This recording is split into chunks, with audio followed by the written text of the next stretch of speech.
LoveLine. LoveLine is meant for an adult audience. LoveLine may contain sexually oriented content.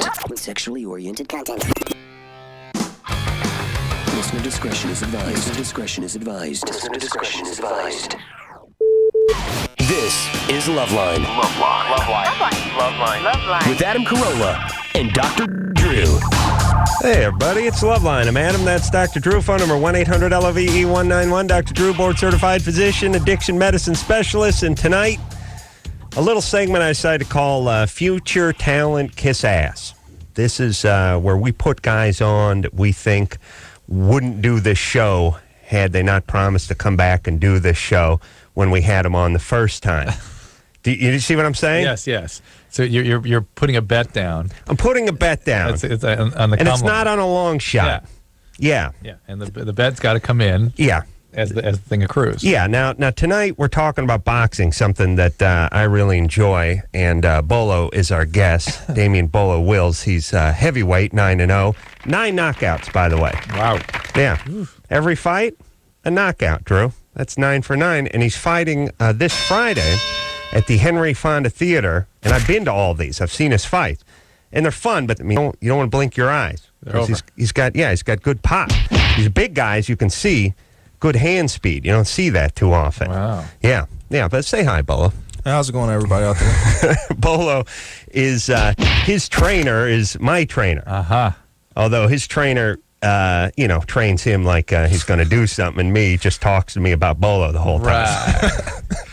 But it's the only thing where like if you went in if you went in and talked to a therapist, you paid him $100 an hour, and he talked your ear off, you'd be pissed. Yeah. You'd be like, I didn't get a word in edgewise. If you went into a masseuse and you were massaging the masseuse the whole time and paying him $100 an hour, you'd be pissed. But when a trainer does it, it's cool because you feel like you're going to vomit and collapse. So when they start talking, you can get a break. Yeah, so you're like, how's Bolo doing? Hey, champ, he's looking good. He's a big man with fast hands. He's just been sparring them Klitschko's. I'm like, how tall is he again?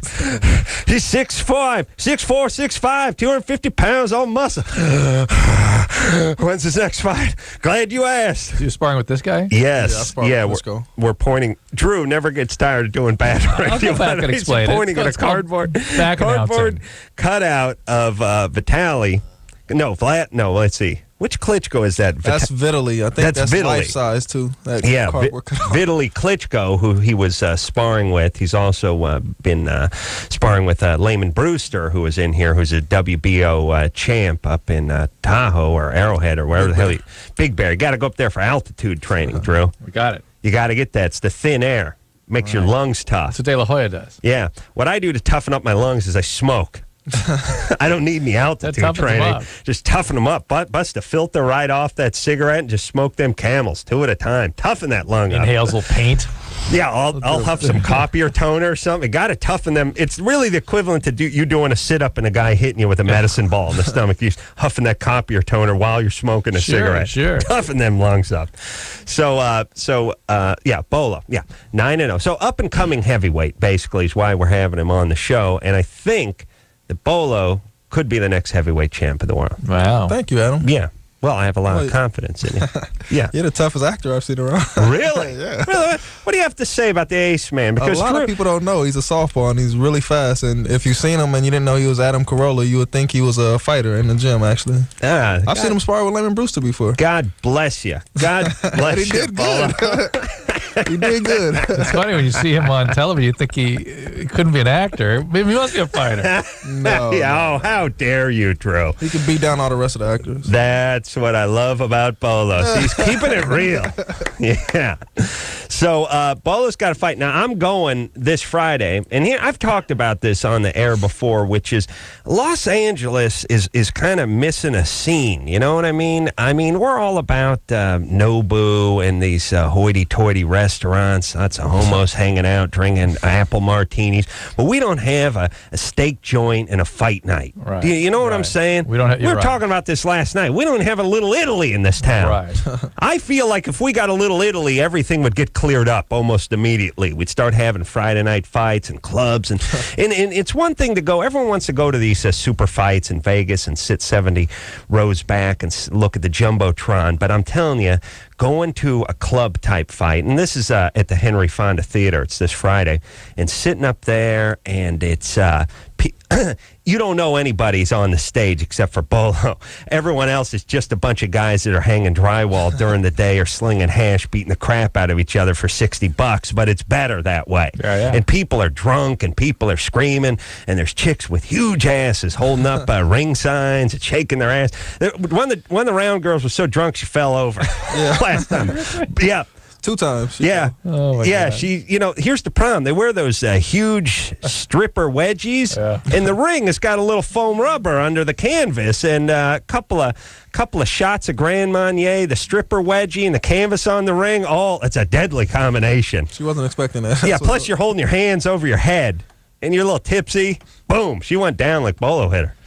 Yeah, so it's such a good fight night that even the ring girls are going down. Everybody's falling down in that ring. Everybody's getting knocked out. Yeah, so you plan on an early knockout, or you want to stretch it out, get some work in? Every time I go in the ring, I never plan on having a knockout. I just go in there and try to work with my trainer. Terry Claiborne teaches me, and I think that if I just apply that, then they have to go anyway. So you know what I'd like you to do with Terry next time he's working Punch a little too hard? No, I'd like you to go. How's that, Joe?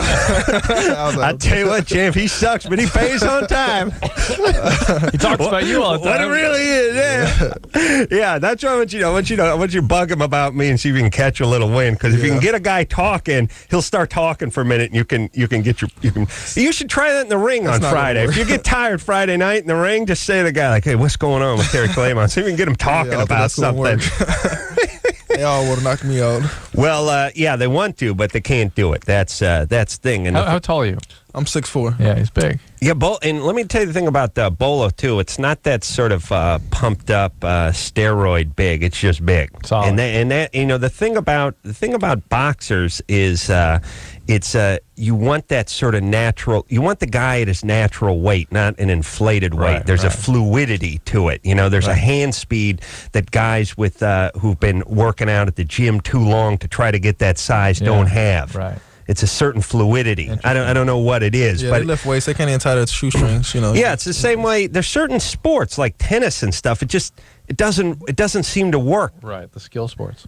Yeah, the skill sports and boxing it's the sweet science. It's brutal, and people get caught up with that. But man, it's all about rhythm and repetition and hand speed and all that good stuff. You'll see all that on Friday night fight night, Hollywood Fight Night. Yeah, well, you'll see it when Bolo's in the ring. You're not going to see it when the drywaller's some in. of the other guys, Listen, it's better. It's better, Drew, because you're screaming, and you know what's funny too? No respect. People take a wild swing and miss a guy. People are laughing, and people are screaming. And there's some celebrities there, too, Drew. Yeah, like really? you. Oh, yeah, every time. No, I wasn't going to count me. But, every time you go. I missed one, I think. Wow. I was out of town. Yeah, it's out of town. It's a good night. It's the Henry Fonda Theater. It's right in the middle of Hollywood. Is that one every Friday?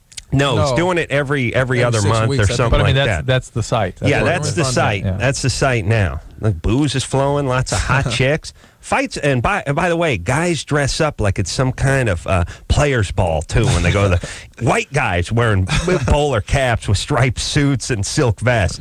It's crazy. That's the atmosphere of fights, though. Yeah. Everybody dresses their best. The women come out looking as good as they possibly can, and celebrities come out. People get drunk and start pushing each other and stuff because they get hyped up. I think celebrities like down dress actually. Yeah, because they don't want to be spotted. That's right. Denzel Washington was there in just his underpants. He didn't want to be seen. No, but they don't dress all flashy. Right. It's the guy baseball cap. Yeah. Like me, Drew. Yeah. All right. Let me just give the information out if you're going to be in the L.A. area, and then we'll move on with the show, and I'll give it a little plug later on. You just go to. I'll tell you what you can do. You can go to www.ticketweb.com and get any information you need about it. www.ticketweb.com.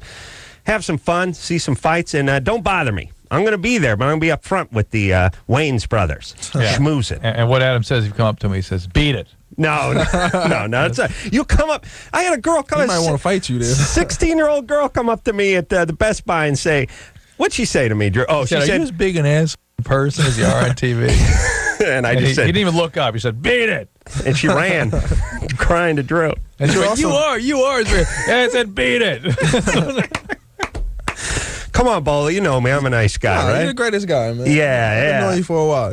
He's always funny in the gym, Don't man. pump him up. Yeah. It's funny. He's distracting his trainer from the work. No. You know what He the uses biggest his thing is? humor. His boxing is just like, it surprised me. A lot of people I don't sit down and watch. There's very few actors that I'll sit down and watch train. Like Denzel, I'll watch him train. But Adam, I'll sit down and watch him train. Actually, I'll sit down and watch him train. Yeah. He's making those pads in there talk. Yeah. Ouch, they're screaming. Softball. How's Bolo's knee doing? It's okay. What's his weight like? 265. I told him it's 6'5". That's a big thing. Natural Orthodox or Southpaw? Do you convert him?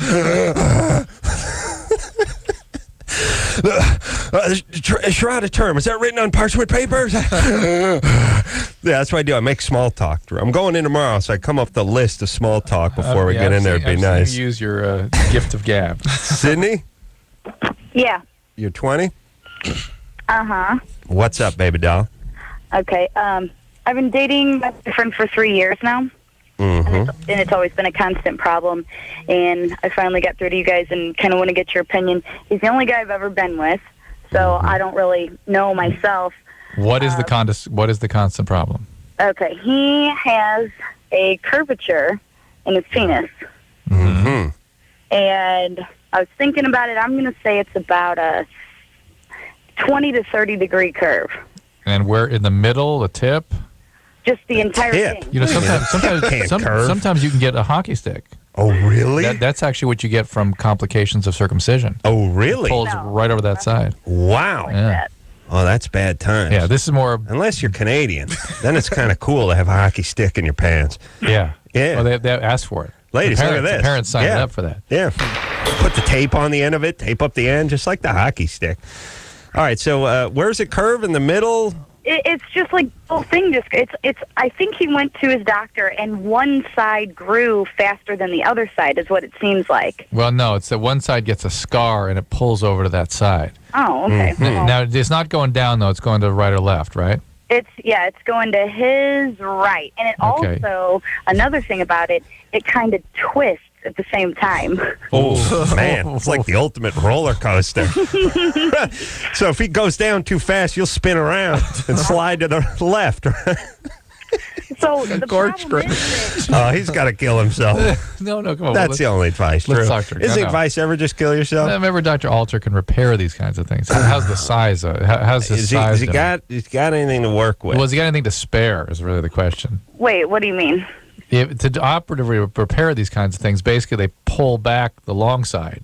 They make the whole thing the length of the short side, see? Oh, yeah, he's big enough that they could, but he doesn't really want to go through with something like that. I don't Well, does it bother you? Can you handle it? No, that's what I was calling it. It always hurts. And I finally went to the gynecologist and found out that I think personally, like no one's told me this, but my cervix, the lady couldn't find my cervix because they're pushed to the side where he's curved. He moved it? Yeah. She's flopped over. He moved your parts? I don't think he moved it. Yes. No. I think you're How is that flopped. coincidence? Well, that's probably a coincidence. It's probably women can flop to one side or the other. They can? Yeah, and when you flop over, listen to me. And when he's probably straightening you out, and that's what hurts. He's doing this with it. It's like a valve. It just keeps flopping back. Now, can you move other parts like lungs and livers and stuff? Well, you can, but not with your penis. No. You got to use like a butcher knife, right? Knife, yeah. Okay. What's that, Sydney? How is it? Is it that's not a coincidence that the side that he goes to, that's the side where my Well, cervix is at? I understand that's suspicious, and it is suspicious, but I don't see. Too. But I don't see why that would cause pain. In fact, that should sort of be. Does. But that's the point. one If thing the that fact we- that All right. Quiet the down. point is, listen, hold on. Listen, all you retards that call this show with a year of junior college under your belt. Stop arguing with the doctor. That's my job. He's a doctor. You're an idiot. You called to ask his advice. But the point is, you're being over to that side should accommodate his penis rather than hurt with it. And you're postulating that he drove it over that. Well, then the pain should have stopped once he got you in position. All right. And I think the fact is it kind of straightens you out, and that's uncomfortable. But all right. There's nothing anyone can do about he can take vitamin E, 800 units of vitamin E. Right. If this is a Peyronie's type syndrome, sometimes that does help straighten things out a little bit. Other than that, though, it's surgery, and pain in the partner is one of the more common reasons that guys go have Let's talk a little more about boxing for a second. Bolo and I were talking about heavyweight, by the way, 9-0, 9 knockouts, fighting this Friday. Have you ever sparred with that? Hollywood Fight Night. No, I haven't had the pleasure. You got to do that. No, he's too big. He needs a little straightening out. Like I said, he was in there with Lemon Bruce. Speaking of straightening out someone's cervix, you need straighten out my cervix. Do I have a cervix? What? We'll find out. You do. He'll straighten it out. My cervix on Bolo's glove. How much is Bolo? Well, Bolo's beating the crap out of me. I'm asking you. What do you think of that combo? He just hit me with Let me tell you, Bolo and I were. Bolo's too big for me. He's talking big about. man. You told me you can take on anybody. You shut up. I never said that. I told you not to say anything in front of Bolo. Bolo and I were talking about the Tyson fight before we got on the air tonight. Tyson was in an excellent fight on a pay-per-view last Friday. And, you know, it is weird. Everybody feels bad for Tyson, which is funny because the guy was considered an animal at a certain stage in and out of the ring, by the way. Yeah. Here's a guy who's done some time for rape and arguably he's probably strangled a woman or two. And when he was sitting there sort of in a heap trying to find his way, every guy who was in the room with me was like, oh, we hate seeing the fallen give him a hug. The beast of yeah, everyone felt a tiger gets taken out, we're like, oh, that was what a waste. It's really a weird, really a strange human emotion because Tyson was not Rocky Marciano. You know, there's some guys that were beloved champs. Tyson was sort of despised. I mean, everyone respected his ability, no doubt about it, but people were dying for somebody to take Tyson's head off when he was as dominant as he was. And when, you know, Tyson got in the ring with Holyfield, everybody wanted to see Holyfield shut this guy up. And even with Lennox Lewis to a certain degree. But to see him lying there in a heap, sort of trying to find the rope, clearly out of it. Men can't tolerate that. We can't tolerate. There's a bunch of there was 10 guys almost tearing up. A lot of them had money on him too. Was the problem? I was about to bet on him too, but I'm glad I didn't. What's that, Anderson? I had Williams in the fourth, and I was still rooting for him. I was rooting. Oh, really? Yeah, and I had a bunch of money to win. Wow. Did you get in a pool or something? Yeah, I got in a pool where we dragged from the hat, and I got the fourth. Williams. You won? Yeah. You won. But I was sad. I was rooting for him. Yeah, he wanted Tyson to win. Money. But it's still amazing he won. That's a crazy bet. I know. Williams was a 10-1 underdog. Yeah, and 9-1. The thing that's funny, and here's what as I was watching Tyson, and Bolo, here's some advice. You're a young man. What are you, 23, 24? I'm 24. I'm going to work that out. What's Bolo? They say 24. What's about 6'5"? 2 how's that knee? So he's not going to let you get out of it. Stanzel coming Friday. I got to sit next to Stanzel. We wear baseball caps. What's Stanzel going, about 6'1"? All right. So here's the thing. I was looking at Tyson. I was realizing, bad move when the black dude gets older and starts in with that penciled-in Ike Turner mustache. It's not Ike Turner. It's Michael Jackson's dad's mustache. Oh, yeah. That's where our heads go now, yeah, right? Joe Jackson. Yeah, Ike Turner, Joe Jackson, that little penciled in. That's what happens to the brothers. I don't know what the white guy, we get toupees, maybe we put a little Just for Men in our beard or something. We screw ourselves up our own way. White guys got 40 ways to screw themselves we do. up. The blonde guys will dye their hair kind of red when it's turning gray and that kind of thing. But the black man does that weird little penciled in mustache. Yeah, it's Joe Jackson. It makes you look old and it makes you look creepy at the same time. Makes you look like I'm either going to die or feel up a 9-year-old. I'm not sure what yet, but I got this pencil-thin mustache, so look out. I'm just saying, Bolo, don't ever get that mustache. People think you're old when they see that little pencil. People already think I'm old. Well, then start it now. No, I can't do that. That's what you should do. This should be your strategy. You come into the ring with that pencil-thin mustache, and people like, freak out. This guy's in his 50s. I'm going to kick his ass. And then, pow. You're cracking one. I don't think my girl's gonna go for the pencil. She's not going to go for the pencil stash. All right, that's the one thing. I was looking at Tyson when I was looking at his physique is amazing. He doesn't look that old. But when you saw that pencil stash on him, you thought, oh, now he's going to molest somebody. It's gonna be trouble. It's going to be trouble. All right, let's talk to Andrew, who's 17. Andrew? Yeah, hi. 17? Yep. What's up, buddy? My problem is that I have unusually large nipples. Yeah. Yeah, that's not funny. It's good times. It's not. Now they stick out? Yeah, they're kind of like they're kind of like a Hershey's Kiss. If you met, it's like that kind of shape, like kind Oh, it's puffy. Bad times. Yeah. Yeah. That's that lump. Yeah, that's a puberty thing. That's a puberty thing, but some guys get stuck with that permanently. Yeah, chicks dig that. Oh man, do they? And there are many different plastic procedures for that. Most of them, I think, begin with liposuction. Oh, They really? kind of suck out the lipo, the fat there, but sometimes that doesn't take care of it because there's glandular tissue there. They have to actually take out the gland material. So it is something that can be repaired. You might want to wait a couple more years before you do because sometimes it will go away by itself. Yeah. Keep your weight way down. You smoke a lot of pot? It's not beneath me, but well, not very often. All right, not often. Maybe you should do some push-ups or something, like let the rest of his chest catch up with his nipples. Well, it's then you just got that thing on top of the chest muscle. Yeah, it's like the cherry on top of the sundae. Like the Hershey's Kiss sitting on the I'm not in bad ledge shape. there. All right. All right, keep your weight down. Keep your diet. No, but here's Well, here's I'm the kind of thing. a skinny guy too, so it's kind of weird, you know. yeah, which is think often I'm the that case. guy, you know. Yeah. I'm like Here's 150 pounds, 60. yeah. Well, All first off, you better hope you never spend the night in prison because there's a lot of guys, that'll do. They're into that. Good enough. Ooh, good enough. That'd be my attitude if I was in prison. Let's find me some puffy nipples. I'll grow my little pencil mustache. Oh my God. That'll be it. Oh my God, are you in Boston? Yeah, I'm in Massachusetts. All right. Yeah, so go there's to tons of opportunity to get the I bet you repairs go to there. college. Go to one of them colleges, right? Yeah. There's great medical schools. Yeah, I go to college.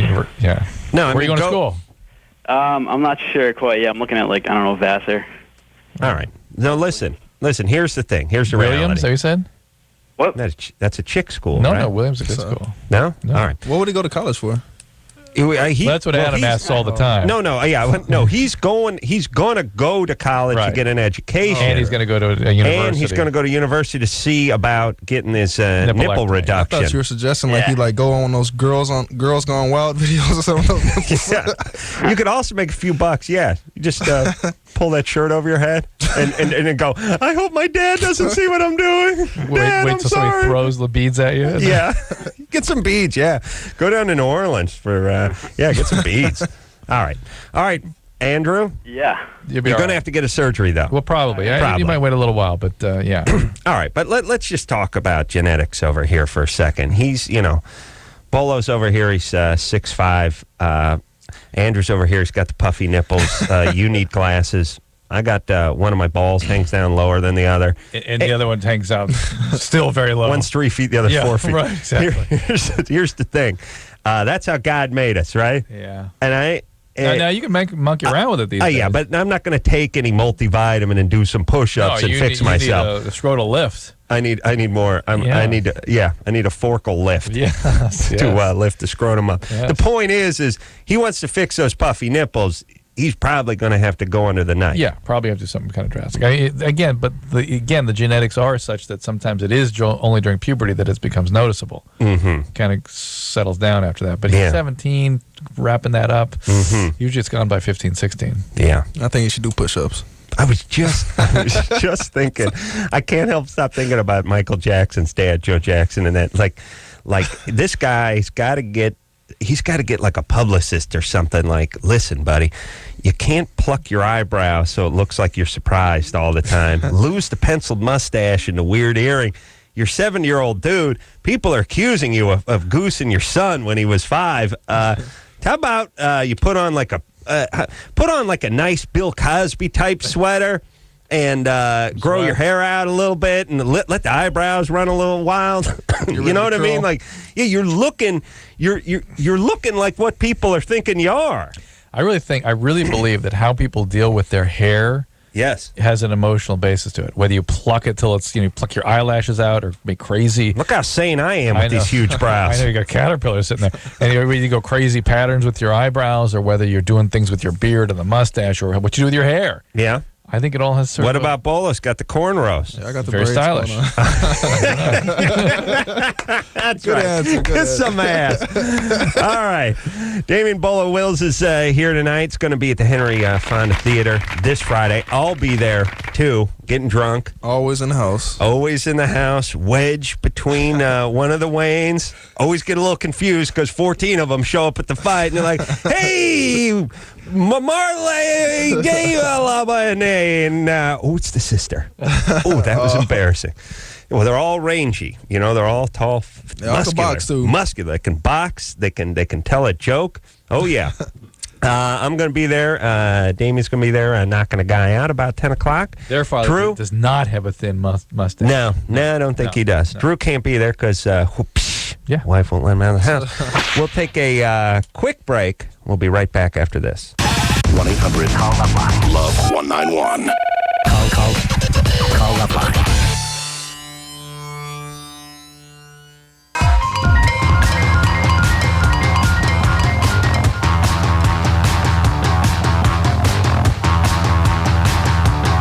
Hey, everybody, it's LoveLine. I'm Adam. That's Dr. Drew over there. Phone number 1-800-LOVE-191. Ron Livingston is in here tomorrow night, a very familiar-faced actor you've known from 100 movies.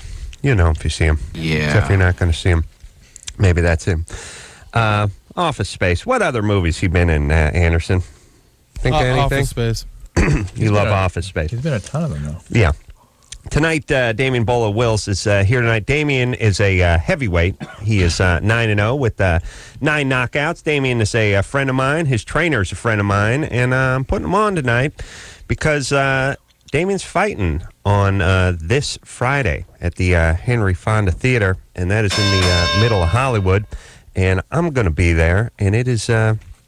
it's a good time, and I'm glad it's coming back to the Los Angeles area, and it's nice. It's a scene. How come it's not at the Olympic?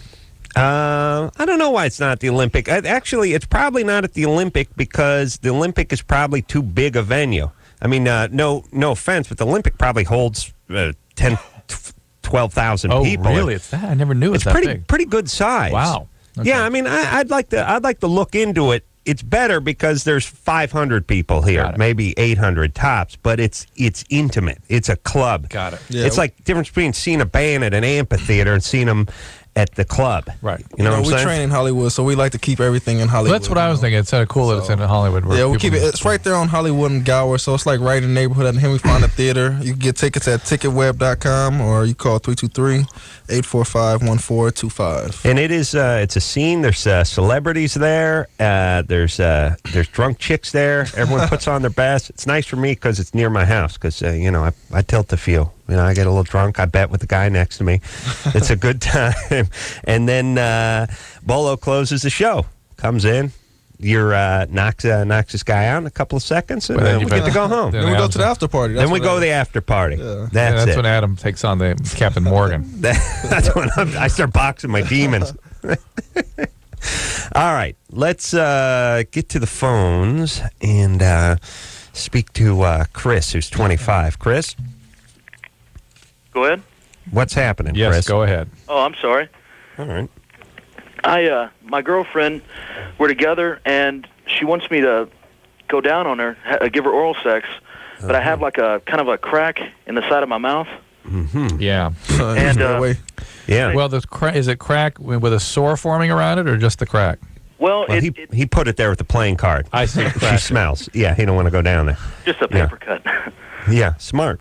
The crack is called cheilitis, and that's not necessarily a cold sore. What is it? It's actually usually medication or something, Like or something that dries you out? chapping, yes, that kind of thing. Yeah. Yeast in the mouth can cause that, but it can sometimes be the beginning of a cold sore, though. You have to watch out. Well, I kind of showed my concern about it, and her kind of theory or plan is that if I do it just with the tip of my tongue and not really get on it like I'm, She's really wow. get on an ice cream or something. Yeah.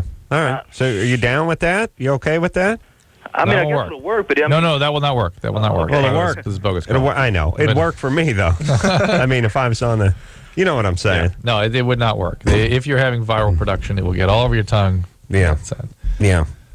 You know. Shall we tell it's a bogus call? It's so easy. I know. Other He's people full of can't. crap. Other people can't tell that. Everybody can tell, Drew. Well, what do we care? We got to kill 2 hours and get the hell out of here. How do you know it's a bogus call? It screams bogus. I know, but people don't really. No, people I don't listen care to the if show it's are bogus. stoned. It's an They're not interesting really question. listening. That's fine. All right.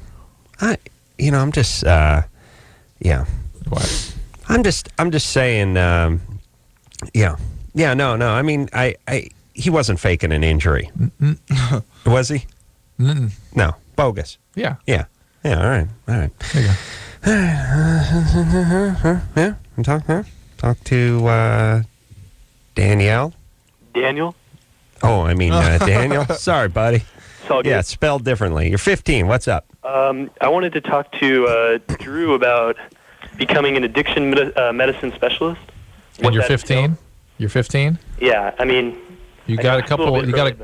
You got a couple short-term goals to focus on. Get into medical school. You got to get into medical You school, got to go to buddy. the best college High school. you can. Yeah, get through high school. Yeah, get through high school. Get the best college you can. Get the best medical school you can. Then do a residency in either medicine, pediatrics, psychiatry, family practice, or anesthesiology, and then you can do a fellowship in addiction medicine. What was yours then? this is at medical school, or is this after? Yeah, it's about 5 to 6 years after medical school. After depending on medical school, okay. Yeah, so you're looking at about 12 years from where you are. Daniel. Okay, so where did Daniel. you do this?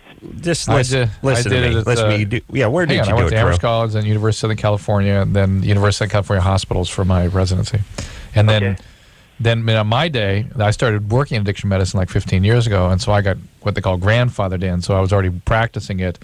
Didn't have to take a fellowship because the field developed while I was practicing. How many years are we talking about from the time you graduate high school? Me? No, just for Daniel today. 13 to 14. 13 to 14 years. And listen, Daniel, if everything goes according to plan, you get straight A's and all goes right, you could be sitting next to a guy with buck teeth and a Brillo head and barely a high school education who makes more money than you Who's and yells at you. yeah, is who's abusive, verbally dude. abusive and yells at you to get his coffee. It's good times. Well, That's if everything goes according to plan. Nothing sounds more appealing than that. All right, buddy boy. All right, well, you get them grades up. Good luck. Get out of high school. I got pretty That's good. right. You got to graduate. You got to crack them books. Put down the weed. Pick up the textbook and the Bible. The main thing is get focused on the medical school Hey, part. I'm Jewish. I can do this. Oh, then you're in. Yeah, I'm in. You're in. Now you better be in. Your parents will kill themselves. Let me tell you something. The Jews, they set the bar too high. The parents. You know what I mean? Like for me, my parents just figured, look, There was no bar.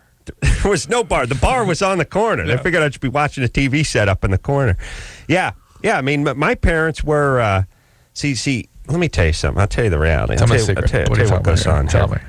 I'll tell you what happens. I'm, my trainer, Terry Clavon, he's Bolo's trainer. I keep trying to tell him that my mom was food stamps and welfare. Yeah. He just thinks I'm slumming it because I'm a white guy. You know what I mean? He doesn't believe you did that. He don't believe that I was underneath the buildings in downtown L.A. digging with a coffee can, digging footings with a coffee can. He just thinks it's some sort of fantasy. No, first off, everyone thinks I'm Jewish. And number one, they all think I went to college. And then they just figure my dad was a dentist. I mean, please, tell Bolo what a loser the Corollas are. Adam is a loser. No, Make no me, you mistake idiot. about it. Oh, no, No, he parents, you comes idiot. from a long line Thank of you. incredible losers. I don't think I've heard that one before. Food stamps, mom, food stamps. Welfare and food stamps. Squatted in his grandmother's house his whole life. Oh, well, that's my mom's house. Yeah. Well, your mom squatted in your grandmother's house. Yeah, that's loser. Loser. Right. She had trouble parenting, became overwhelmed by the idea of raising the likes of Mr. Corolla, and would lock herself in the room and Sounds scream, like a freak out. Scream, freak out, and smoke pot.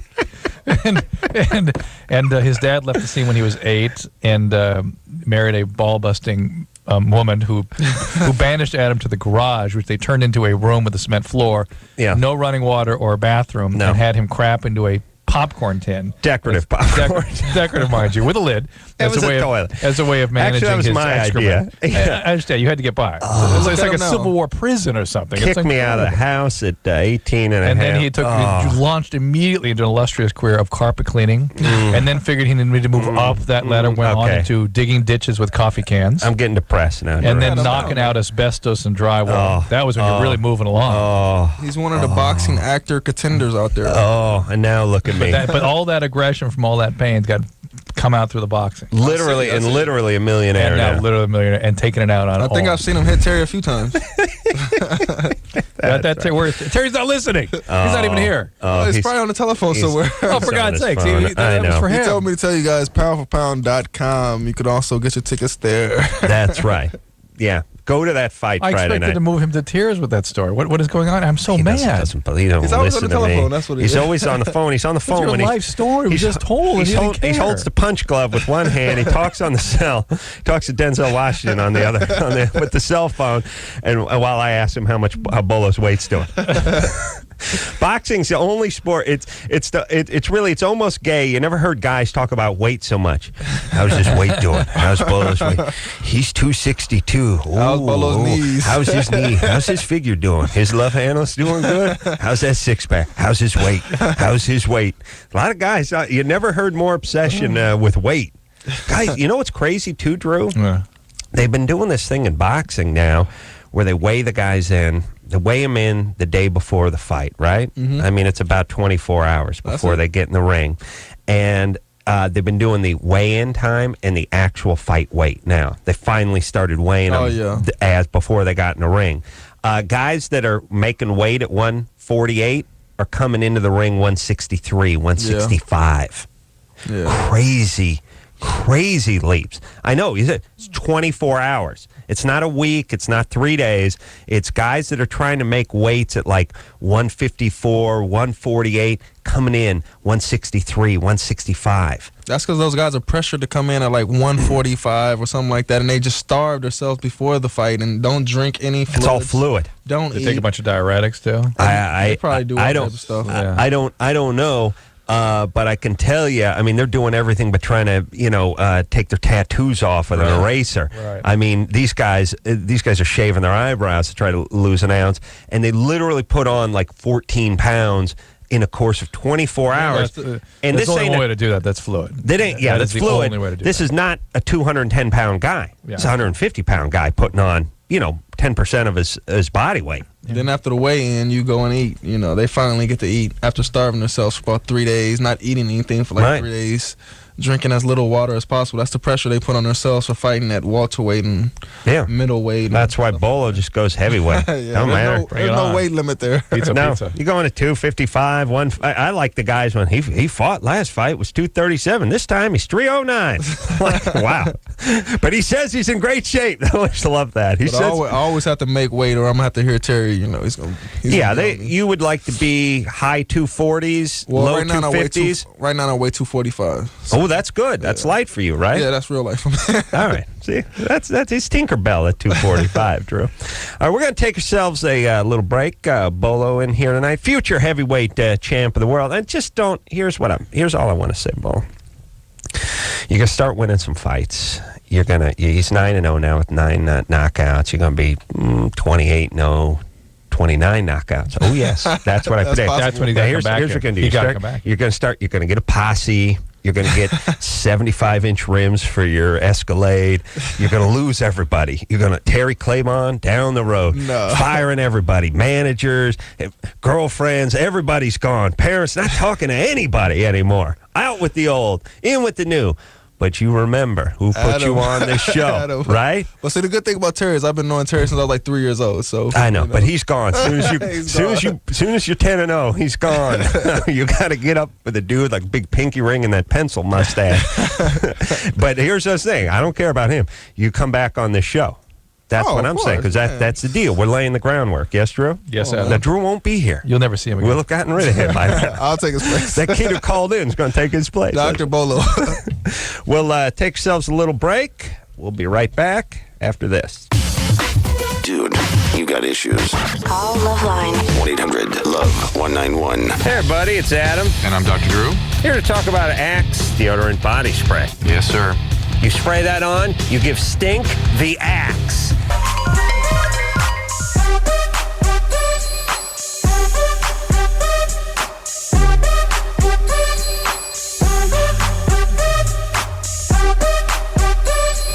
Hey, everybody, it's LoveLine. I'm Adam. That is Dr. Drew. Phone number 1-800-LVE-191. Ron Livingston is in here tomorrow night. Damian Bolo Wills in here tonight. Heavyweight prospect, 9-0, 9 knockouts, fighting this Friday. Henry Fonda Theater, Hollywood. I'm going to be there. And there will be 50 celebrities who you recognize before me there too. And but I will be the drunkest, and I will be cheering on Bolo. And if you want to check it out in real life, and I'll tell you, everybody, by the way, should go to a fight at some point in their life, and not a big Vegas casino fight.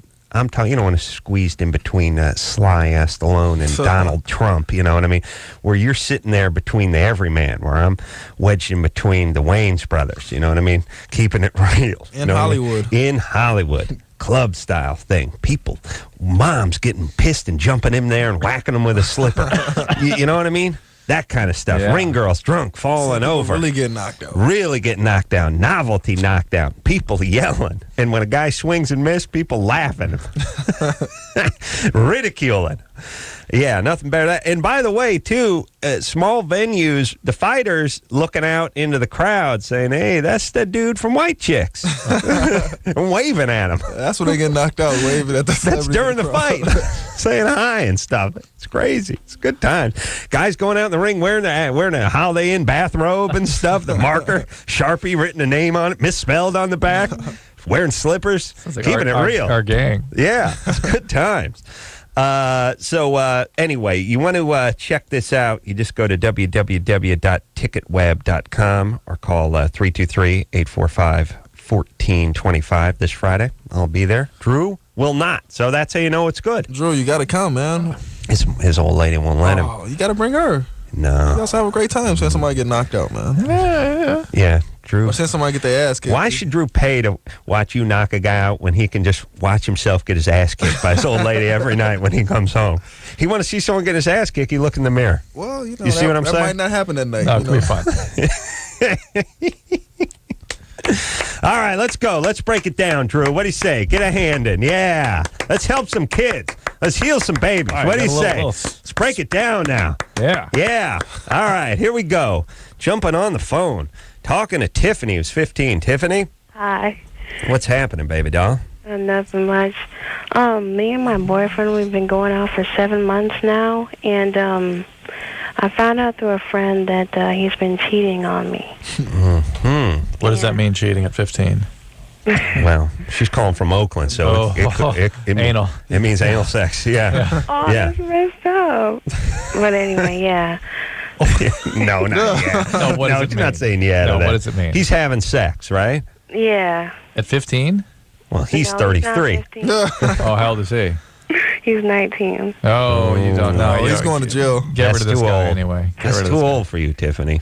I No know. good. Giant different. When you're 19 and you think about your male peers dating 15-year-olds, you will vomit. Yeah. You'll hate them. The guy, the 19-year-old you look at, you'll think this is the weirdest, despicable guy. Yeah, this is 9th, 10th grade and 1 year out of high school if he graduated. Yeah. Probably didn't It's graduate. no good. And he's cheated on you, Tiffany, so what's up? With an older woman, probably. That's right. Well, What- probably. Hopefully, you've not had sex with him, right? No. Right. Still a That's virgin. good job. Still a virgin. Yeah, good. Yeah. All right. Well, keep that virginity. Okay. All right. Why don't you save it until you're 75? And then I'm taking it. Maybe you had a book, a schedule of women you were going to line up at 18, remember? Oh, that was my plan. Yeah. Well, What a Tiffany plan could that be on was. Yeah, you're 15. Yeah, I got a whole plan. I should have started signing. My whole plan, Bo, was to start signing up chicks, you know. So I'd take my calendar and go, well, let's see. When's your birthday? When is your birthday, Tiffany? February 20th. February 20th. I got an opening in my book. February 20th. 2007. There'll be a knock on the door 1 minute after midnight. Hello? I'll be wearing Bolo's bathrobe. You'll recognize me. I have the penciled-in mustache. And I'll and it takes my robe off. I have a guy like James Brown takes his cape off. Right. And I'm wearing nothing but black socks. I'll take your robe off with You'd be my robe man. Yeah. There you go. And I'm also gonna need you as sort of my muscle. You just stand by the door. Oh yeah. Arms folded. I'll beat the boyfriend back, Boyfriends, dads, police officers, uncles, anybody who looks like they could pose a threat to me. All right, Tiffany. So you're done with this guy. Yeah. Yeah. All right. Girl. Good. Save that virginity. Yeah. Yeah. All right. I know.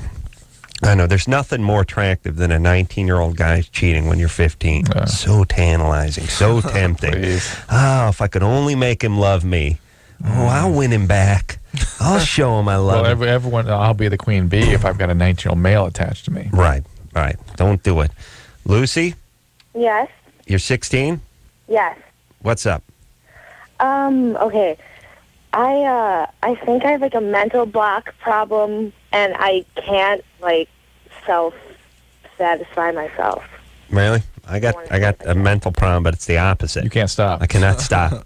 I did one during the break last. Oh, no. Yeah. Oh, yeah. Into the coffee. You're not drinking coffee, are you drinking coffee? Oh, I did that for the guys at Arrow. I didn't know you were... Didn't refresh. I told you that you're drinking on what? Old coffee. Old coffee? On the coffee. Oh, smart. We Yeah. hated it. Okay. Good. Terry's drinking the coffee. Oh, no. Oh, Terry. I am sorry, my brother.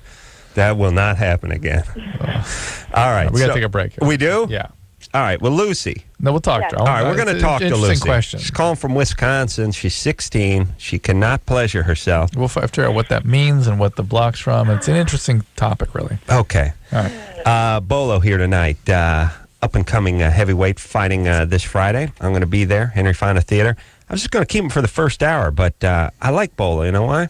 Because he laughs at my jokes. He says I'm a good boxer. And he laughs at your jokes. And he laughs at my jokes. There you go. So I'll tell you what. We'll hang out one more long break with Bolo, and then he's got to get up early and do a little road work. Got a big fight coming up this Friday. We'll take a quick break. We'll be right back. All right, guys, here's the deal. Looking to hook up? Call the Dateline. Sick of wasting time with the wrong person? Call the Dateline. One call's all you need to make. Call the Dateline. 1-877-889-DATE. You know what I'm saying out there? Adam and Dr. Drew will be right back on LoveLine.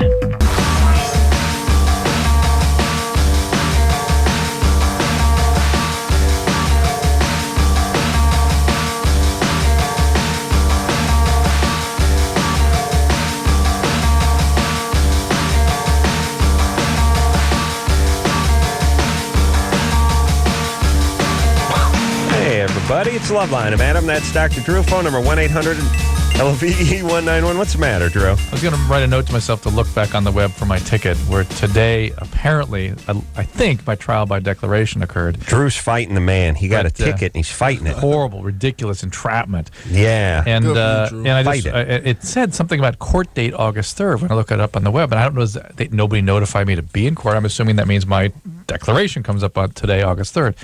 And now I go to look it up, see what the status is, and sorry, temporary website's down. Plan maintenance. Through your warrant now. At midnight, you will be. That's the point. There could be a warrant out for me. You will become a fugitive at midnight. Christ. I have been arrested on warrants before. I was pulled off of my motorcycle and hauled in and fired from my job. I got to call him. If the cop likes you, he'll let you ride in the front seat, but he still cuffs you. It's kind of nice having a guy put a seatbelt on you, though. You never think about it. You know, they cuff you and they put you in the seat, and the guy's got to reach around and buckle you up. It's like you're 5 again. If they don't like you, they don't buckle you up, though. No, they put you on the hood. Bolo is here tonight, promising a young heavyweight. 9 wins, all by knockout. How many losses do you think Bolo has, Drew? 0. That's a good guess. Fighting. How many fights has he won without a knockout? 0. Oh. Same number. Wow. 0 losses, 0 wins without a knockout. That's is 9-0. And he's going to be 10-0 in about 3 days. This Friday's fighting at the Henry Fonda Theater. I'm going to be there. And you can go to www.poundforpoundboxing.com. That's LB4 the letter 4, lbboxing.com. Right, let's say that because that's confusing. LB for LB. LB number like 4, LB, pound for pound. Not that's right. POUND. Or you could also go to 323-845-1425. 845-1425. How do they get guys to fight a guy that's got 9 knockouts? Who in his Everybody right wants mind to beat me in L.A. Well, they got to give him a couple of bucks. And again, Captain Morgan again. And a little shot of Captain Morgan. Nah, not before the fight. No, they got to give. Not for you, for the guys that want to get in the ring with you. They must be. They got to pay him. They got to pay him. I see. You know what I'm saying? Yeah. You got to show me the money. Then they get in there. Well, everybody knows I'm a nice guy, so That's why I step in the ring. Then then it all that anger comes out. Over. Then the game's over. Fast hands. I got to take up boxing. You got to take a boxing drill because you're angry and you got nothing to take it out on. You got to get in there with Adam. That's right, Drew. Oh, the humanity. Drew, one time, Drew tried whacking the heavy bag. Remember that, Drew? No, we did a series of times, and we did a couple times, but you never stopped complaining about it. The last time I did it, my neck tweaked so badly it took 2 years. Drew was complaining. 2 years. 2 years later, he's still whining about the time I told him to whack the heavy bag. Yeah, my neck was just not. I pulled a disc or something. It was just bad time. Never been right. Never type been of punches were those? Like backhands or something? A jab. Okay. Drew stab you with a hypodermic and take you down, and then start beating on you. You start getting dizzy. You go down like you're like an animal being tranquilized, and then he comes at you with the scalpel. That's the doctor. That's the doctor. All right. Anderson, what are you yelling about? We can't hear you. I have no idea what you're saying, Anderson. I'm just trying, like I do some nights where I have Chris do the levels. It's kind of a pain in the ass. Sorry. Oh, he couldn't hear us. Couldn't hear the guest? Turn the guest up. Turn Bo up. How dare you? Don't kill him, Bo. It's going to be a fight in there. That's right. And there's going to be a better one on Friday night. Henry Fonda Theater. Just so you know, we hear this. I know, because I'm trying to do it in between Adam's rants. It's tough. Well, you ain't going to squeeze in between my syllables, sister. Might as well just, Adam, hang on a second. Chris, up the guest. There you go. And I don't want the guest to know, especially when he's a boxer, that Chris is keeping him way low. Come on, Chris. We're paying you $10 an hour. Now, come on. All right. What are we going to do? We're going to take some calls? We got to get back to Lucy, who has trouble masturbating. Okay. All right. Where is she? 16. She's line 1, right? Lucy? Hi. All right. So 16. Yes. Trouble masturbating. Yeah? Yeah. Anything weird happen when you were young? No, not at all. Not at all. But this is the point, and this is what I want to get into a little bit with her, is that women don't have the same drive to manipulate themselves the way men do. It actually feels kind of weird and uncomfortable. Yeah. But how does it feel to you? Well, okay, the funny thing is, like, a guy can do it to me and I'm fine, but I just can't, I can't do it myself. It's just weird for me. It's just like, yeah. And I don't know. Well, let's think. But I'm curious about what's the feeling that it evokes. Drew. I'm just curious. She doesn't know. She's 16. Well, she doesn't know anything. Is it frightening? Is it fearful? No. Is it just uncomfortable? Is it hurt? All right, here we go. Kind of painful. Painful. Now you're talking about insertion, though, right? Yes. You don't have to insert in fact, you probably wouldn't insert to masturbate, right? I do. Yeah, okay, That's my move. That's the thing I have problems with, doing that. Like, everything else is fine. But You can't insert anything. Yeah. Well, that would be normal. Yeah, kind of normal. Are you a virgin? Yes. And so that could be uncomfortable even to insert something. So the working part's on the outside, right? Yeah, it's all fine. All right. Can you have an orgasm? Yeah. She doesn't know. No, they'll take that as a no. Yeah or no? Yeah, it happened like once. Okay. Happened once. All right. Again, once Adam discovered that, put you on the list. Yeah, it was not. You talked to him 3 weeks later. It was not like, yeah, once. It was like, yeah, 3. Yeah, 187 times. No, I'll tell you. With me and masturbation, it's like when they interview guys from surf movies. You know, they may go, "No hobby is a way of life." First time I went out, I was bitten by the bug, and I've been in the ocean ever since. First time I was Just replace masturbation for surfing, and that's what it's like. It's like, oh, I knew right then I had a relationship with the ocean. It was never going to end, and and every day, they talk about like the religion. That's what I got with masturbation. That's what the guys got with surfing. This is why. Your toy. This is why you should never, ever let your kid go surfing, because they just turn in one of these burnout heshers that cut school, goes to the beach. Every time a swell kicks in, they follow it around. They're going to South America. They don't have any money. They're living out of a van. It becomes like heroin. Yep. And nobody ever tells them to quit because it's not heroin. They go, oh, look at you. Ooh, you look good with your shirt off. What is that, a tan? That's nice. And everyone leaves them alone, and they just end up being losers for the rest. That's what happened with me. You might stop shaking your hand at him. Stop. No, you know what? Pat me on the back, pat me on that's the why face you almost and break your arm. head. Let me tell you something. I'm southpaw. Southpaw. So we're cool with the right hand. Oh, okay. Yeah.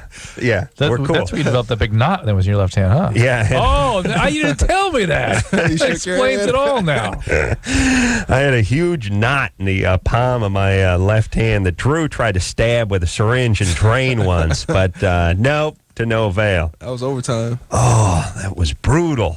Oh, I had to have surgery. Big old club hand. Oh, it was horrible. That was tough, too, with that cast, Drew. Speaking of How pain. long did you have that on for? When I had the surgery, I had it on for a good 2-3 weeks. I don't remember that. You remember that? No, I don't Huge, remember big it. club-sized thing I had on my hand? I don't remember it. You must have taken it off. No. I did. I started training with my feet when I realized I was going to do the surgery. So months before I started working that's why my you're doing feet. that thing where you were flipping over. Okay. Yeah. Oh, yeah.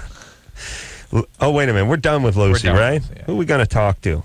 Let's talk to Laura. Laura? Hi. What's happening, baby doll? Nothing. I just want to say I love you guys so much. I listen to you every single night. Thanks. You're calling And from, I was listening to the PSAs. Adam, I think you should do a PSA about running the red arrows. That is a public service announcement for those people who don't know the radio lingo. Yes, and I would like everyone within the sound of my voice to drive through the red arrows when the light is green, because you just sit around and wait to get T-boned by a drunk driver. Meanwhile, there's no traffic coming. Zero.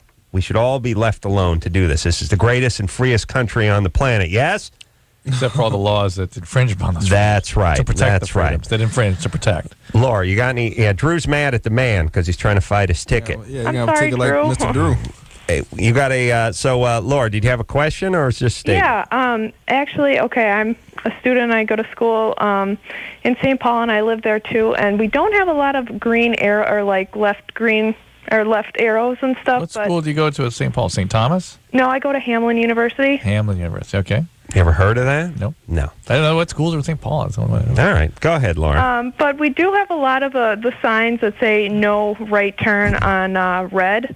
Yeah. I was wondering, Adam, what is your opinion in those? Do you choose to run those as well? Yes. Isn't it illegal? I will not be satisfied until everyone in America is on the lam. Gets the ticket. So physically trying to outrun the law. Okay.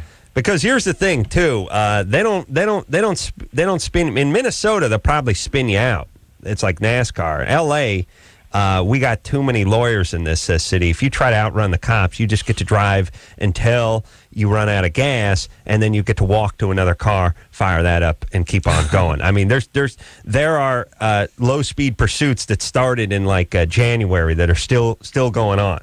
They pass my house every 20 minutes. It's the same guy, same disgruntled employee who's commandeered the van. Yeah, like the cops will not. Here's the thing: is once you start fleeing, you got to start ramming as the cop. That's an amphetamine move. It is fleeing thing. Yeah. It is. Oh yeah. All right. Those guys are all tweaking. All right. So here's all I want in this country. If it's legal to turn right on a red and it makes sense in L.A., then it should be that way in Minnesota. And whatever rules they got that make sense, we'll do that too. This is a confederation of states. I don't want it that way. Not a unified. I want. Here's what I want. I want one age. I want one level of alcohol consumption, like 0.15. Here's what we're getting at. He wants to be able to get as loaded as possible and drive.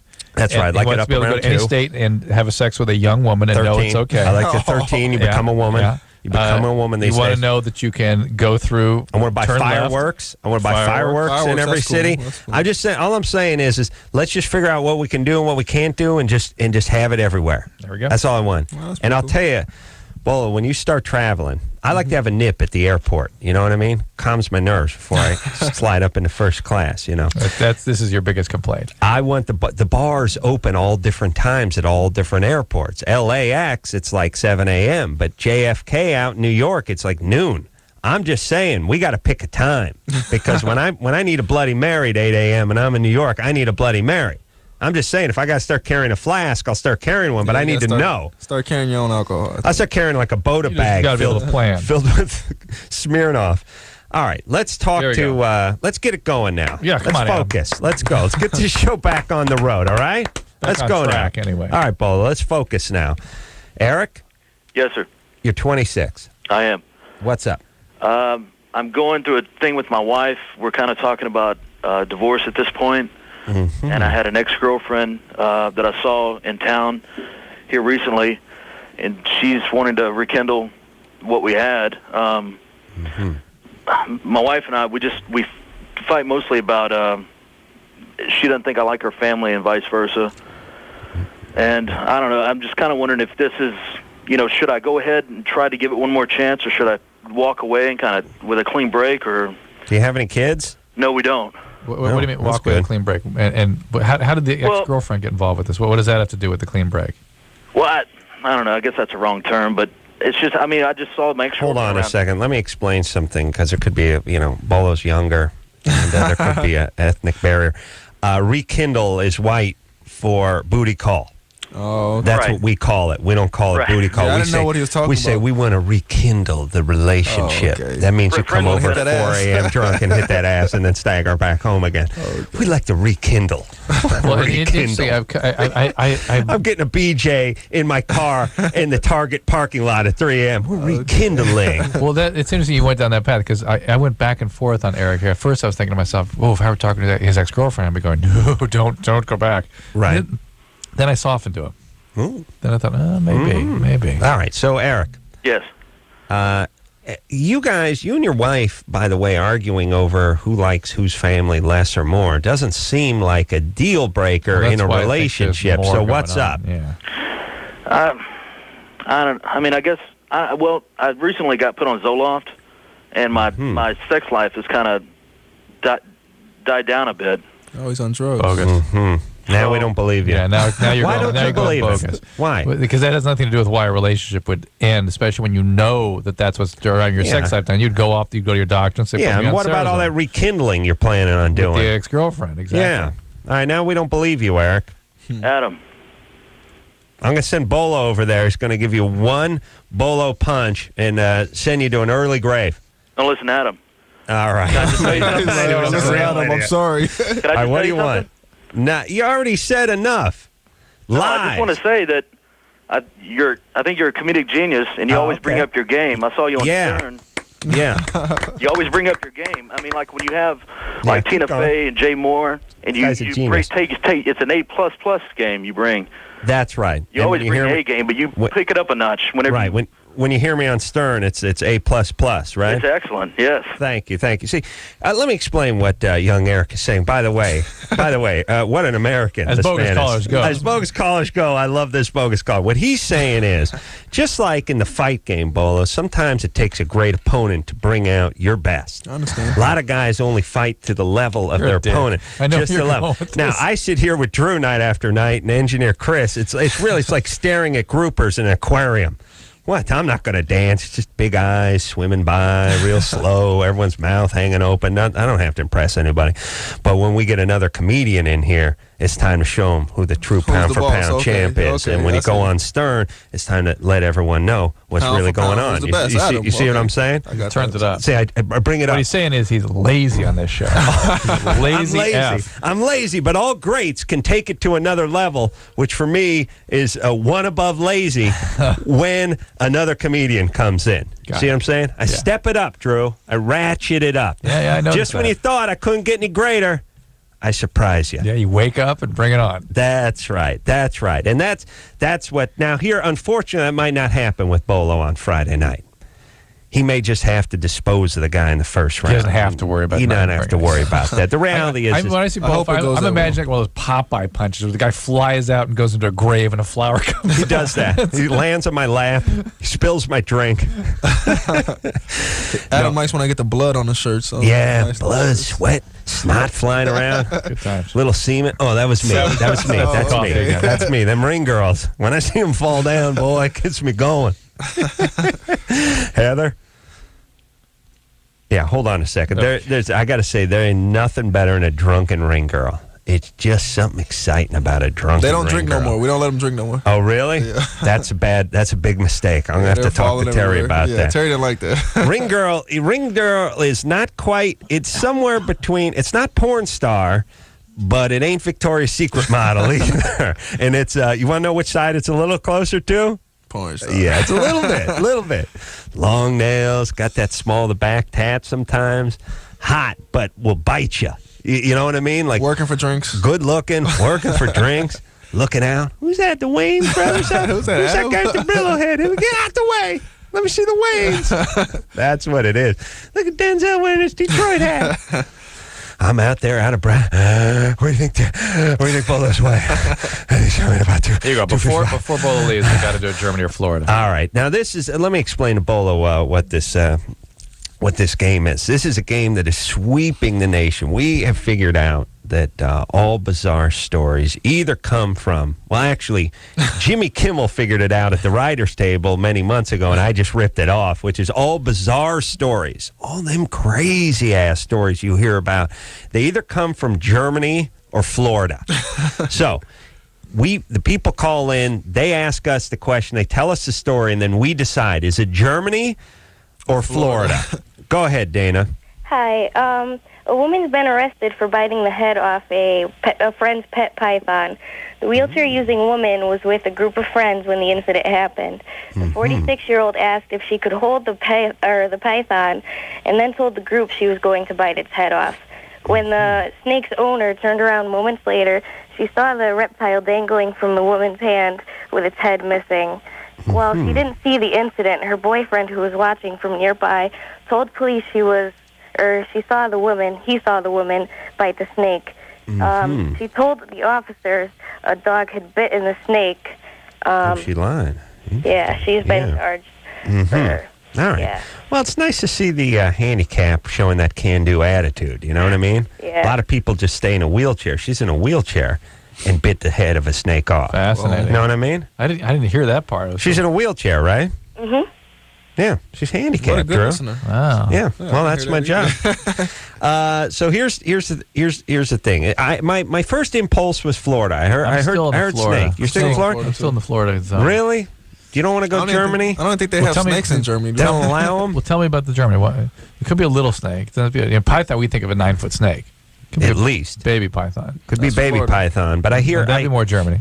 I hear snake. I hear Florida. I smell So Florida. why do you say Germany? I'm trying to mix it up. I'm playing devil's advocate. Let's think about it here. No, there's nothing to think about. I think it's Florida. Oh, I thought. What? Didn't you start out saying you were going Germany? No, I'm going Florida. Oh, I'm just trying to bait you with some Florida Germany. too. You're going Florida too, Bola? Exactly, yeah. All right, Dana, we're all going Florida. It's Florida. Yeah. They don't have snakes in We're about Germany. 10 for 10. That's how you here. play Germany or Florida, by the way. We were right last night. Yeah, we're really on a roll, Drew. for quite some time Nobody's felt better. No one feels better about themselves when it comes to nonsense than you or I, right? we're 8 out of 10 for Germany or Florida. Yeah, shut up, you idiot. It's almost like Who cares? when we match our bets on somebody having been abused. It's not just nonsense, but the macabre generally. I know. Do you understand? It's like we're in lockdown of some prison. Like we're in the tank. We're in the hole somewhere. And we're just trying to entertain ourselves. Yeah. Is that what the show has become, Drew? Yeah. You and I playing a big long rock paper scissors game. Yeah. Hey, nice one, Drew. That's good. Germany or Florida? Fantastic. What are you? Come on, you're a doctor. You shouldn't be lowering yourself to this. All right, let's take one more call. No. Come on. No? No, we're done. We're done. For a We're break. taking a break. Yeah. All right. I want to give Bolo some nice plugs because let me put out this website because I swear this website is a confusing. How do you address. say it? Say it in the least confusing way. This is where you go if you want to come out Friday night. You're in the Los Angeles area and you want to have some fun and you want to have me not talk to you. This is where you go. You would tell someone to go to poundforpoundboxing.com, but wait, it's not spelled out pound for pound. It's LB number 4 LB. It's exactly boxing. what I said. You LB jackass. for LB boxing. That's yeah, you can actually spell it out though. But it's the point is though it's the abbreviation for pound followed by the number 4 abbreviation for pound boxing.com. Yeah. No spaces. Boxing. By the way, Terry. What is that? What is the no Terry Clavon? That's I'll he's look a it genius. up. No, he's fine. But why the LB? It's something from Old England. Well, let's just put a P there. It's confusing. You know what I mean? The LB. There's nothing. That doesn't say pound. I mean, it does because you know it, but I just put a P in there. You see what I'm saying? I don't know who came up with that. Yeah, go find what the LB is, Drew. I'll beat him up. Hurry. Bolo, go after him. That's what I'm going to do. I'm going to do a show where I do Bolo. It's called Bolo Does Adam's Bidding. Hey, Bolo, that guy gave me the stink eye. Which one? Kick his ass. Kick his ass. Then Bolo's beating the crap out of someone, and I'm going, no, Bolo, that's the wrong guy. No, that's his old lady. It's him, that dude. Give it to him. Anybody. Mailman, the tax man, pool guy's not doing a good job. Kick his ass. What'd you find out, Drew? Nothing. All right, well, then shut up, would you? I'm just chiming in. All right, well, stop grunting. All right, that's what I like. Bolo does my bidding. We walk around, we go out to eat. Service is a little slow. Bolo, go get him. Kick the waiter's ass. Kick the waiter's ass. Dry cleaning's not on time, or there's a spot in my shirt. Go get him. Kick Hurt his the ass. little lady. Yeah. Jehovah's Witness comes to the door. Bolo, Beat 'em all up. get the door. Smash his bike, too. All right. We'll take ourselves a little break, Bolo. Great seeing you. I'll see you Thanks a lot. maybe tomorrow. No, Friday. Oh, yeah, I'm going to come in and watch you. But for sure on Friday, because I'll get you pumped up for the fight. I'll put my moves on you. All right. Drew's got the LB. Yep. What do you got? Pound for pound. Back to the Roman term Libra. Libra. Oh, okay. Yeah, which was That meant pound? Should've breathe. known. Yeah. I'll look it all. I'll get it all straightened out. All right, but the LB is for Libra. Yeah, that's what in it the says. in the abbreviation for pound. Well, Pound there you for go. Pound boxing. All right, go That's to what it that, is. and we'll see you on Friday night, and we'll be right back after this. If you need help, hang up and then dial. LoveLine. 1-800-LOVE-191. LoveLine will be right back.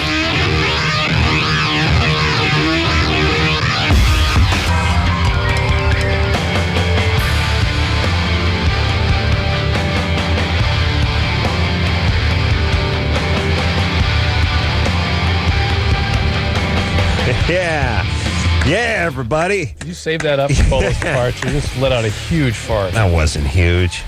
Did you save that up for Bolo's departure? You just let out a huge fart. That wasn't huge. It was like a 7. Yeah. I let a little something go right before we went on there. Just a little forget-me-not for Drew. All right, Bolo has left the studio. Always good seeing him. Nice guy, right? Yeah, good guy. Yeah. Where do you see him in the ring? Animal, I tell you, Drew. We will hop back to the phones.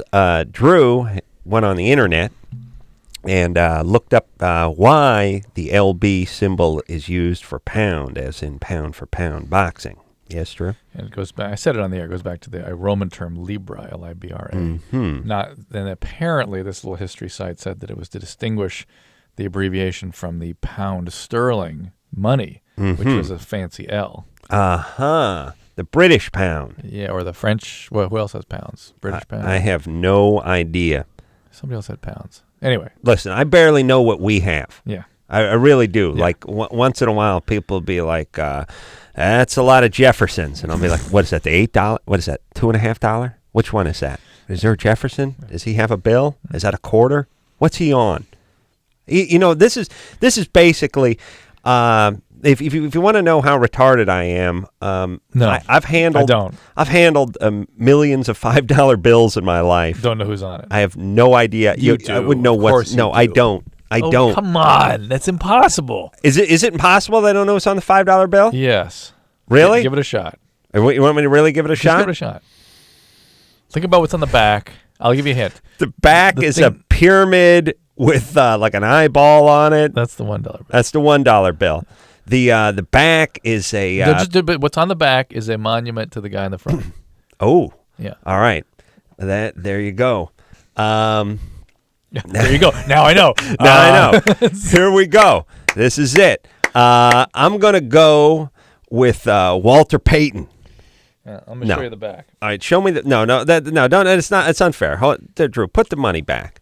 Hold on a second. What kind of wallet is that, Drew? My wife gave me. Please. Is that a Gucci wallet? It's some fake of something. That's a Yves Saint Laurent? I don't know what it is. Oh, you pussy. Look at that. That looks like an old woman's purse.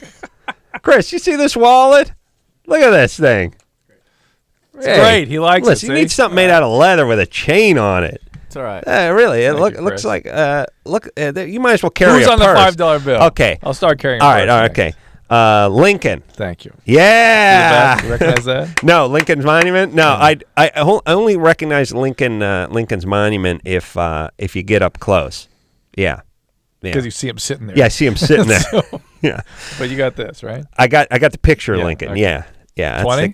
That's a guy. By the way, that's the creepy. We were talking earlier about the creepy black guy look, which is the Joe Jackson, Michael Jackson's dad, at that penciled in mustache. Yeah. It's just a little faint thing on the upper lip. Yeah. Creepy white guy look, beard, no mustache. Well, that's a creepy white guy look. That's creepy religious. That's religious. Yeah. Zealot. That's Hezekiah. It does now. Yeah. Named all his kids after the apostles. Yeah. Going to beat you down with the Bible. It also says farmer. Yeah, farmer. So it says agriculture somehow. Right. He's judging you because you use the Lord's name in vain. Meanwhile, he's married to 9 women. He's cheating on them. Right. 44 kids the state takes care of. Okay. Back at the 20. Back at the 20. That's the White House, right? Good. Yeah. Nothing to do with the front. Back at the 20. Somebody was in the White House on the front, but okay. But nothing to do with it otherwise. The 20. This is not easy. Oh, 20 is not easy? Not really. Andrew Jackson. Andrew Jackson. There you go. First name. Yeah. Because he looks scary. Hair all wind blown. He was a pretty skeletal, weird looking guy by the time he got the presidency. Oh, really? Yeah. Yeah. He used to get in fights and got bullets in him and stuff in New Orleans. I like it. I like the old days when the presidents would. First off, if you wanted to barbecue on the lawn of the White House, you go ahead and do it, or you want to crap your horse up there. You just invite everybody. There's no fence. Yeah. People hang out on the front lawn. Yeah. Pitch a tent on your front lawn. Listen, the inaugural party, just come on in. Come on down. Everybody. Come on down. Everyone, come on down. Doors open. Yeah. Imagine that. And, by the way, even if you were president, if somebody insulted your wife, just take a shot at him. You meet him. Certainly, up through Truman, you took a swing. You took a swing, yeah. Yeah. But imagine the White House, like, here's the White House. It's drunk. It's 4 a.m., and you come staggering up to the door and just start banging on, and the porch light flicks on. Guy looking at you through the peephole. Yes, what do you want? Just kind of slippers and a silk robe, smoking a pipe. As the president answers the door. I mean, you could go trick-or-treating and hit the White House. Most of their day was spent with people looking for jobs, and they would take audience with whoever showed up. People just walking up the lawn. They just show up and ask for jobs, basically. Drew, how close do you think you get to the White House these days before you just got tackled, hammered down? When I go to D.C., I always run. I go on a run I just have this. I love it. It's just beautiful, the mall and stuff. And you running outside the big, giant cement barriers, which are already outside the fence, which are already 300 yards, a quarter mile from the building. They eyeballing you as you run. What's going on that White House? What do you think's really going on? Well, there's an underground world. They got a bomb cell underneath it. They got a bomb shelter under there. No, how big? There's an underground world under there. Really? Oh, apparently. Mole people? Military mole people. Yeah. Oh, really? Yeah. Underground world. Yeah. What's on the top?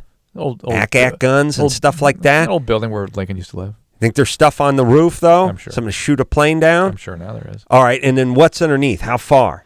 I don't know. I've just heard the talk that there's a whole world over there. Do you think the president... the State Department's right across the street. Do you think the president can get out of the White House without leaving a door? I bet. Go underneath? I bet. Pop out through some manhole cover in Wisconsin? Yeah. Look left and right, then back down again. Mm-hmm. Right? Mm-hmm. All right. I'm going to check that out. I took a tour of the White House, Drew. Oh, yeah. I remember that. I was there. Esther? Hi. You're 20? Yeah. What's up? I had a question about... we're not done talking about presidential history yet. Okay. Are we on the air? Who cares? Go ahead. Let's enlighten everybody. What's up? Including me. What's up? Hey, Esther. Uh-huh. What do you have, a family member named Esther?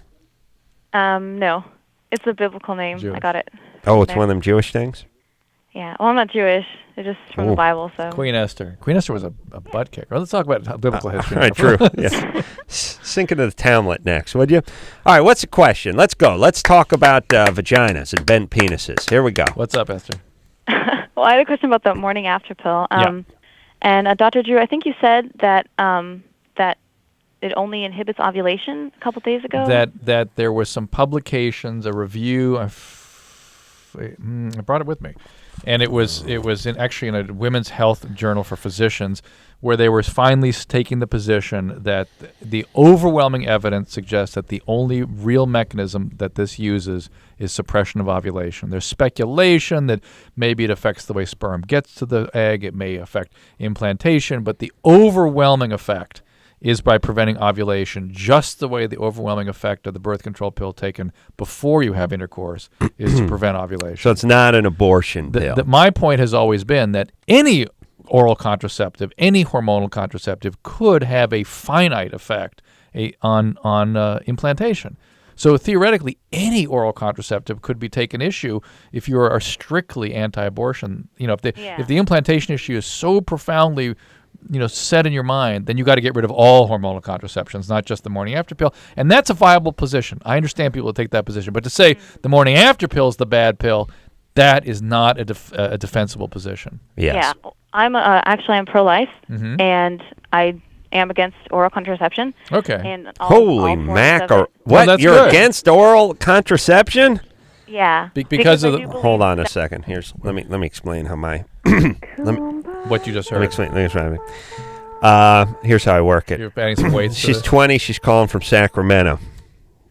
Starting at 140. Named Esther. Esther? Who's Esther? She's a figure from the Bible. Oh, okay, now you're up to 155. I'm pro-life. All right, now we're at 163, and I'm against oral contraception. We're now 181. Okay, well, we're heading toward 200. Listen, I am very we're heading toward 200 pounds. But I'm interested in talking to Esther because she is the first person I've spoken to that is of that persuasion philosophically who's taking a strong position that I think is defensible. So go ahead. What do you want to say? She's coming in. Now I have her. Whatever. I have her cruiserweight. Okay. We started at welter. We moved through super middleweight and a light heavyweight. We're on boxing tonight. Fair enough. And now we're now right at cruising, and she's heading toward heavyweight. So Esther, what's your position? Go ahead.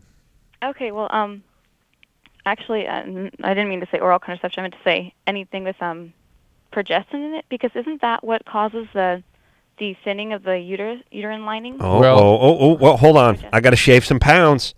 Because she's this is now Earth Mama, not Bible Thumper. She's worried about the man poisoning her and let's see. Her vagina falling off and getting dirty. Hold on, let me deduct some weight here, Drew. All right, so where were we? It was somewhere between light, heavy, and cruiser. Yeah. We're dipping down now.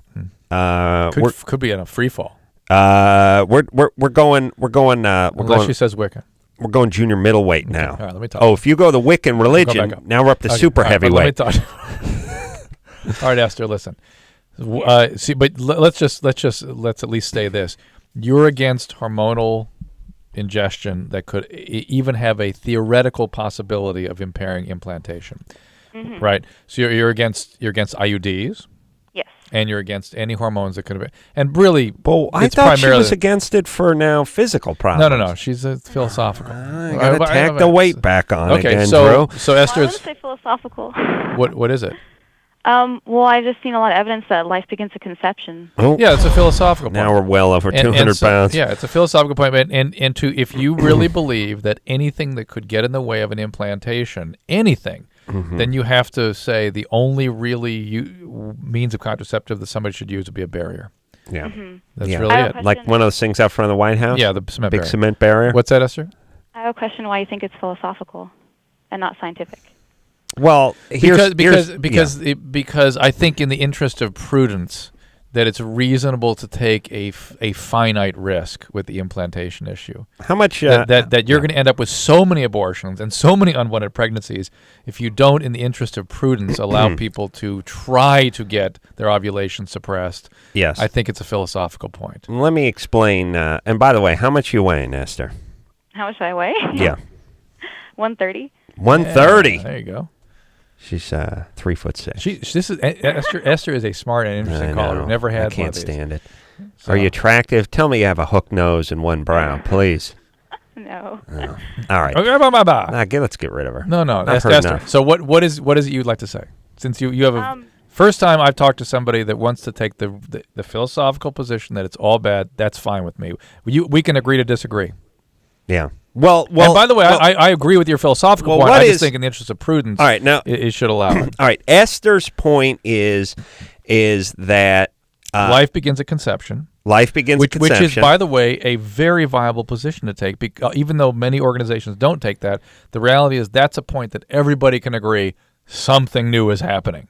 Yeah. Even though it may not survive if it doesn't implant, something is happening that has the potential to be a human life at that point. Yeah. Yeah. All right. Well, I'll tell you. But let me explain something that a lot of the religious nut jobs have a little difficulty with, which is they don't see shades of gray.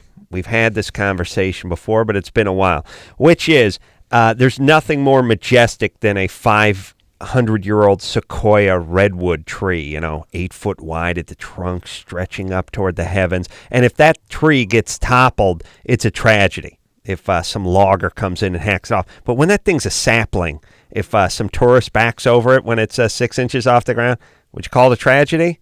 It's just not. It just isn't. Is it going to be a sequoia one day? Probably. Has potential to be. It has potentially could be a sequoia. Also has the potential to fall over and crush someone who's camping, which is equivalent to this guy getting high, being a junkie, and stabbing someone in the neck with a ballpoint pen. Let's not forget, all humans don't turn out to be such great contributors to the planet. I don't know what the numbers are, but look around. Turn on the news these days. Let's look at it worldwide. A lot of people out there just effing, getting drunk, and not paying taxes and spreading a little AIDS around. But my point is so not all of us are going to be intellectual giants or captains of industry or work with the retarded. Some of us going to be killers. Some of us going to be junkies. Some of us going to be pedophiles. You know what I mean? So we don't need to save everybody. That's all I'm saying. But here's the shade of gray that the Bible thumpers don't see. If your spontaneous abortion first trimester, a sad situation for a couple if they're trying to have a kid. A kid comes out stillborn. That's worse. Kid gets cleaned out on his tricycle, riding after the ball at age 3. Find him floating in the pool age 7. Intolerable. And killed by drunk driver on prom night. Well, that could be a good thing. Devastating. No, prom night's fine. Yeah, after your daughter got laid. Oh, that's the worst. On the way home. That's the worst. Yeah, we did an autopsy. We found semen all over, covered with semen. Actually, some of that protected her from the fire. Stop. All right. The point is horrible. The prom night scenario, I don't know, 100 times worse than the first trimester. Oops, there's how about the liver blastosphere, the morula doesn't implant. The thing that doesn't implant, that you don't even know about. It's just a couple of cells. Shade of gray. Yeah. Shades of gray. One's black, one's white, and then there's everything in between. Especially when potentially sacrificing a couple of the groups of cells to save maybe millions of abortions. Right. That makes sense to me. All right. That makes but sense. we're not going to get rid of Esther so fast. No, Esther? I like Esther. Hey. All right. Now, hold on. We like you. Now, you heard my diatribe and you're moved. Yes? Wait, I'm sorry? Okay. Hold on. No, wait. We got to take a break. All right. Then we'll talk to her.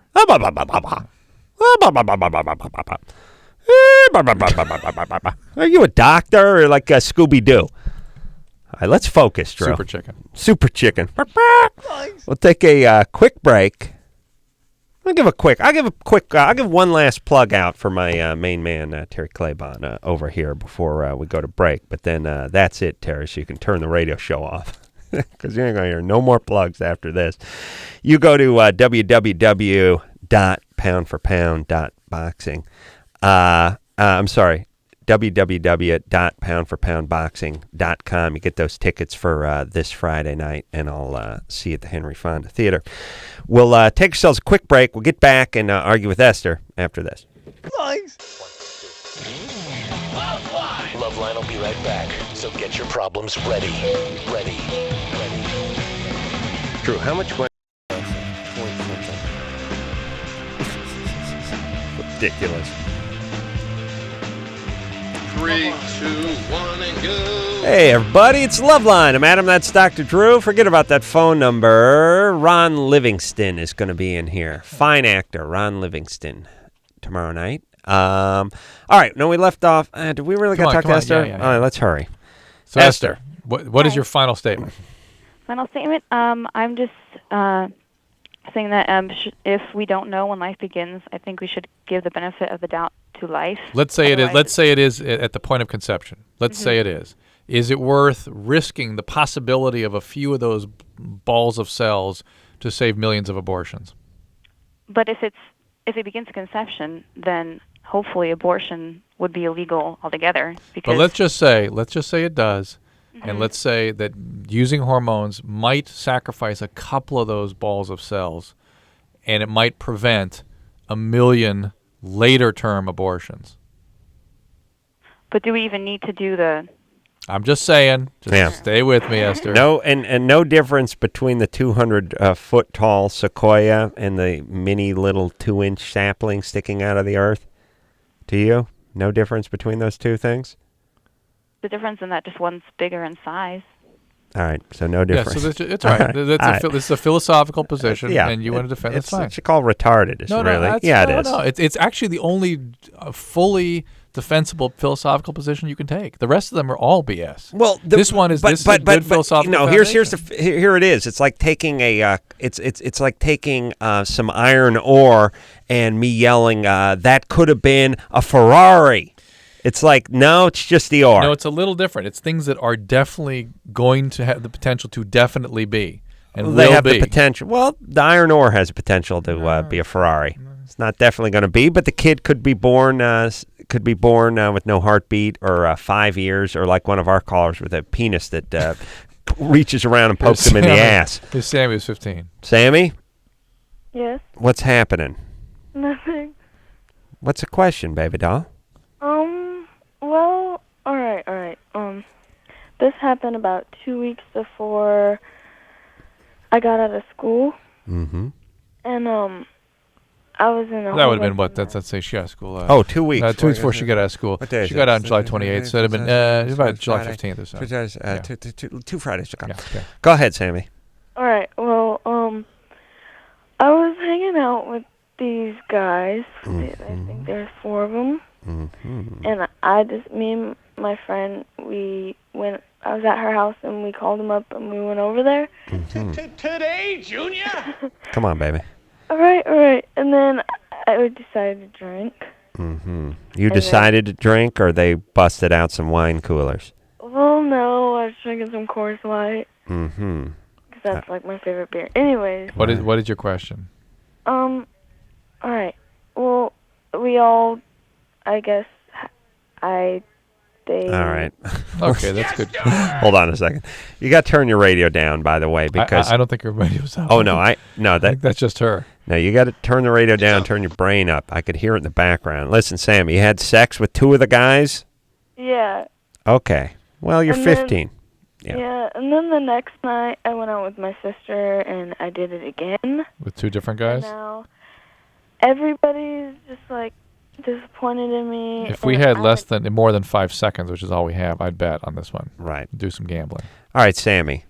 Yeah. Slow it down, Sammy. You will regret this. Please slow it down. You got to get some. As a matter of fact, slow it down to a stop. Get a pelvic exam. Make sure you haven't infected yourself with anything. Make sure you're not pregnant. All right. Just don't end up being like one of our screwball callers, would you? I mean, you already are, but don't be it at 25. Just stop, please. Get your attention somewhere else. Find Jesus Christ. Try out for the girls' golf team. We'll take a quick break. We'll be right back. All right, guys, here's the deal. You're looking to hook up, sick of wasting time with the wrong person? One call's all you need to make. Call the Dateline.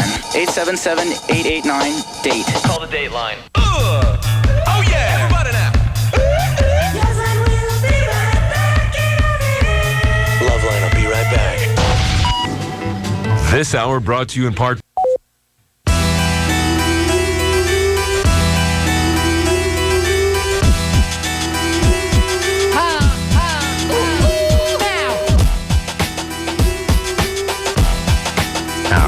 that's the show, everybody. I want to thank Bolo for coming in here. Again, pound for pound. www.poundforpoundboxing.com. Get those tickets. I'll see you Friday night, Henry Fonda Theater. And until next time, this is Adam Carolla for Dr. Drew saying mahalo. Looking out. Who's that? The Wayne brothers? Who's that guy with the Brillo head? Get out the way. Let me see the Waynes. This has been LoveLine. The opinions expressed on this show are not necessarily those of the staff, management, sponsors, or the station. The producer for LoveLine is Annie Gold. LoveLine is a presentation of Westwood One Entertainment.